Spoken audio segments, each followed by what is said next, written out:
Hello and welcome back to Prophecy 101. Just want to do a quick video on Judean or the Canaanite. We want to look at the genetic composition. Information that's out there that we might be able to find interesting. So I'm just going to go through it pretty quick. So just look over the information. Let me know what you think. We'll go from there. So as we look in Revelations 2 and 9, and also Revelations 3 and 9. It talks about that there are a group of people out there that call themselves Judeans, but they are not Judeans. So in Revelation 2 and 9, he said, I know thy works in tribulation and poverty, but thou art rich. And I know the blasphemy of them which say they are Judean and are not, but are the synagogue of Satan. And the word Jew is really translated from the word Judean, so I put the word Judean in there. Get a better understanding of what we're looking at. In Revelations 3 and 9, it said, behold, I make them of the synagogue of Satan, which say they are Judean and are not, but do lie. So there's got to be a group of people out there that's saying they are Judeans, but they are not the original Judeans, And so this brought me to looking at the genetic composition, as you know, from our Negroland series and other studies that we've done, that the E1B1A7A, or just the E1B1A haplotype, is a major haplotype that point to Israel. I'm sure just based upon other studies I've done, there's probably a couple of other hidden names that they're using. Won't get into that today, but E1B1A is one of the major haplotype identifications that's used to identify the real people. And so I had this particular test done on 23andMe, and then later on they changed it. So if you do it today on 23andMe and do your Y haplotype, it's going to come up as EP252. So that's just a note. So if you do that on 23andMe and you get E-P252 as your a paternal haplogroup tree, that's the same as E1B1A. All right. So what I did, I took the information I had from 23andMe and downloaded it, and then I uploaded it to this site called mytrueancestry.com. Mytrueancestry.com is a valuable tool that's out there that helps you to be able to take your DNA and trace it back to ancient archaeological sites, and you can actually trace migration patterns and all those type things of your ancestors. So it's a really great tool.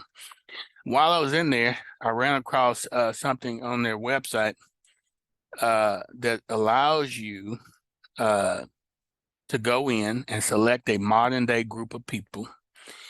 And by using the modern day group, it takes you back to what the ancient group would be.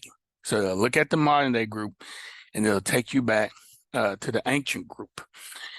All right, so we just remember that, just as a reminder. When we talk about the groups, everything has to trace back to three people. You remember, after the flood, Noah had three sons going into the flood, and then coming out of it, and that was Ham, Shem, and Japheth. So every human being on this earth has to come from one of those three people, because they restarted. They started the repopulation process of the earth. So either you came from Ham, Shem, or Japheth. We know that the people of Israel came out of Shem. We know, if we look at the Zondervan Compact Bible Dictionary, and we look at that, it talks about Ham. And he said, that Ham became the progenitor of the dark races. And he says, not the Negroes. So, the Negroes we know is a dark race, but as we study more, you understand what he's saying. He said, even though Ham is a dark race of people, and he's the progenitor of what would consider to be the dark races, or what most people would just say Africans, he's saying that the Negroes did not come from Ham. So that would leave the Negroes either having to come from Shem or Japheth. We know we didn't come from Japheth, so the Negroes had to have come from Shem, right? And that just based upon this simple definition. But what came out of Ham, according to scripture, is the Egyptians, Ethiopians, Libyans, and the Canaanites. And all of these were considered to be dark races. All right. So let's look at what we found as we go through and look at the modern day groups of people who call themselves Judeans. So the first group of people that were brought up was the Algerian Jewish people. So I pulled this group up and to see who they were related to in the ancient times. And so when you look at this, you can look, the closest group was the Minoans, and then the next group was the Hellenic Romans.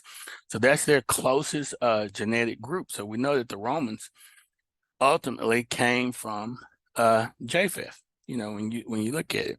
Also, when you go down the list here, you look at the Greeks and the Hellenic Romans again, and all of these are closely related, along with the Hittites. It has a hint of the Hittites in there as well. So the Algerian Jewish people are not actually Semitic. And when we say Semitic, we mean coming from Shem ancestry. So the Algerian Jewish people would fit into what we would call a group of people who call themselves Judeans, but they are not. Well, what about the next group of Jewish people? Let's look at the Jewish people in Georgia, the Georgian Jewish people. Their closest related people are the Armenians and the Amorites and the Hittites. So when we look at that, we see that, you know, now we're starting to get into the Canaanites. So they're closely related to the Canaanites because we're looking at the Amorites. Next group of people that we look at is the Iranian Jewish people. Well, this is interesting because they got them as a combination of Canaanite and Semite. Well, how does that work? Because the Semites come from Shem and the Canaanites come from Ham. How could that be?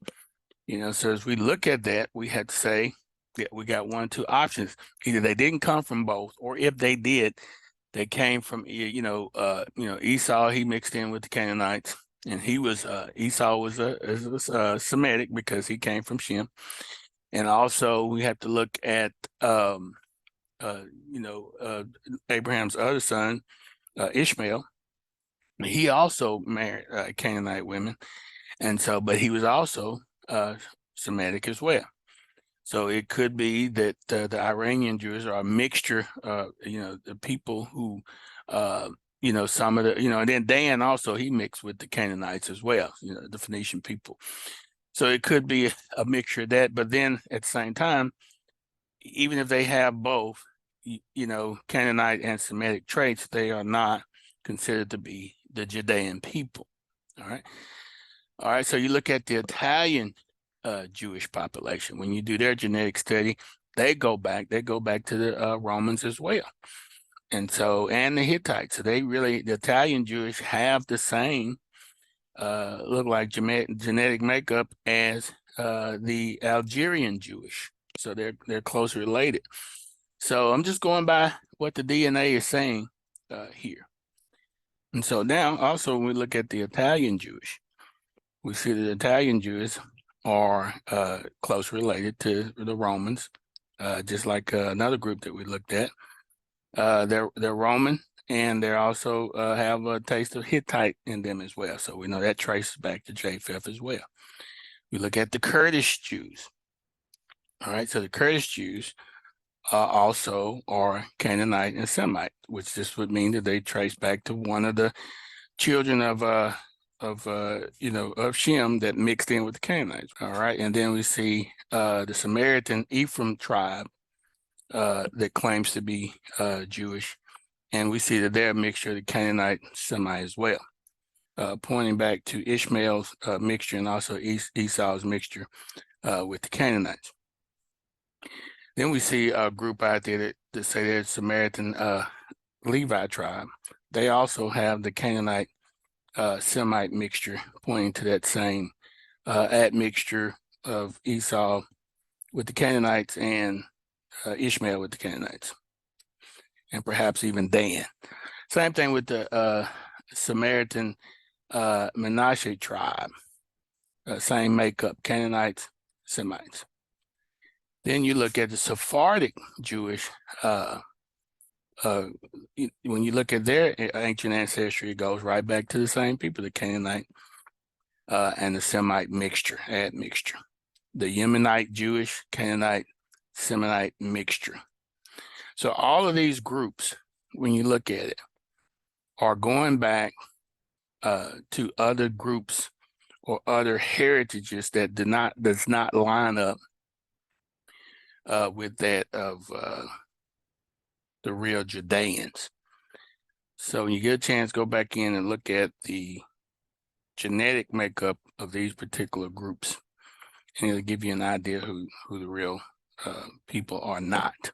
There's a search link here that you can go to, and the search terms that I put in are Jews, are Canaanites, and I put in genetics, and I did a search on that.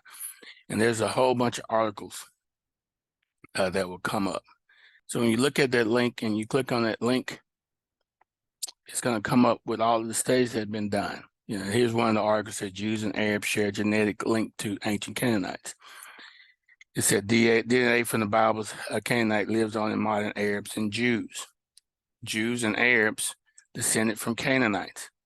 Study finds Jews and Arabs share genetic heritage of Bronze Age. New DNA study confirmed Jews and Arabs share up to 50% Canaanite genetic ancestry. The real Judeans and the Canaanites are not going to share 50% of their DNA. Oh, and just one more, this last one, because when I looked at it, there was no grouping for Ashkenazi Jews. So it was kind of odd that there was no category for Ashkenazi Jews, but there is one for just Ashkenazi. And so I just pulled that up to see, and they are anciently related to the Sicilians or the Central Greeks or the Greeks from Crete. So we know that the Greeks point directly back to Japheth. But anyway, like I said, just look over this information. Go to this particular website, upload your DNA on mytrueancestry.com, and you can go on here and look at all of these different groups, and you can see where their ancient DNA, the group of people that it leads them back to, is a pretty good site. You know, it's gives you a lot of great information. So we're talking about DNA. We're not talking about a lot of speculation. We're just looking at what the DNA is telling us, where the different peoples come from. And so all of these people who are calling themselves Judeans are not based upon their ancient DNA. They do not, it does not line up with being Judeans. Look over the information. Yah bless. Shalom.